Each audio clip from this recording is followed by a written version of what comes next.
Jones.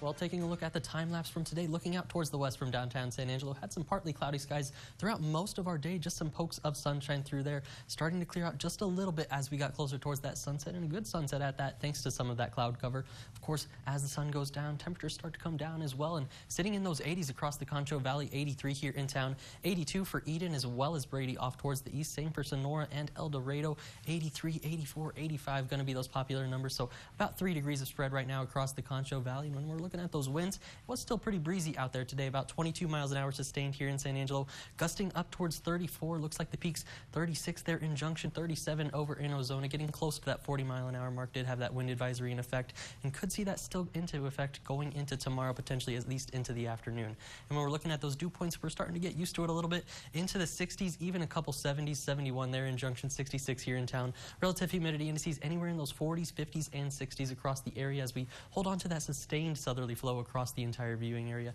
When we're looking at that upper level pattern, this is the reason we've got this big old high pressure off towards the east, bringing in some of that Gulf moisture in those southerly flow into the area, and that's going to really be the case as we go into this last week of June as well. That trough off towards the west, this upper level ridge off towards the east starts to weaken a little bit as we head in towards the latter half of the work week, but still not looking too promising in terms of those rain chances. Going to hold on to the heat here into the Lone Star State. When we're looking at those rain chances, you can see very isolated at best.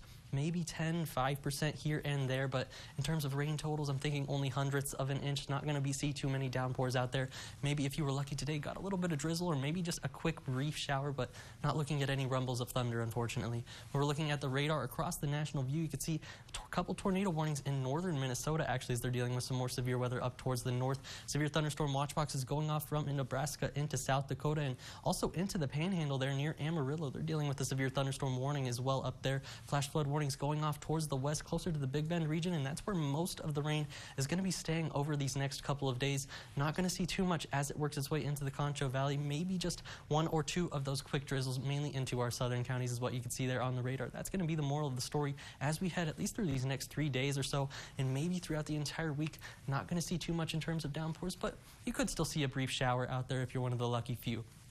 When we're looking at that future cast, you can see there's where all the rain is off towards the west. And as we go into tomorrow, pretty much the same story as well. Also off towards the southeast, closer to San Antonio, that's where our little bits of drizzle could be pushing in from, and that's what I'm watching for into tomorrow. Like I said, no downpours, shouldn't see any street flooding or anything like that. And as we go into the next couple of days, that's going to be the story. A little bit of morning cloud cover, maybe a couple of quick pop-up showers, but nothing too bad at that. And when we're looking at the winds, still going to be pretty breezy through the overnight hours and into tomorrow as well. You see that 20 to 25, maybe up to 30 miles an hour, especially into tomorrow. Going to hold that strong into Tuesday as well out there, starting to die down just a little bit into the overnight hours, but of course still going to see some pretty windy conditions out of the south. So for tonight, under those mostly clear to partly cloudy skies, about 72 degrees, winds still breezy, 15 to 25 miles an hour, hold strong into tomorrow, and looking pretty similar to today, 92 degrees, pretty much just a rinse and repeat forecast, and that's going to be almost really what we see the entire through the 7-day forecast for this last week of June, almost to July. By the next Tuesday, we're going to see on there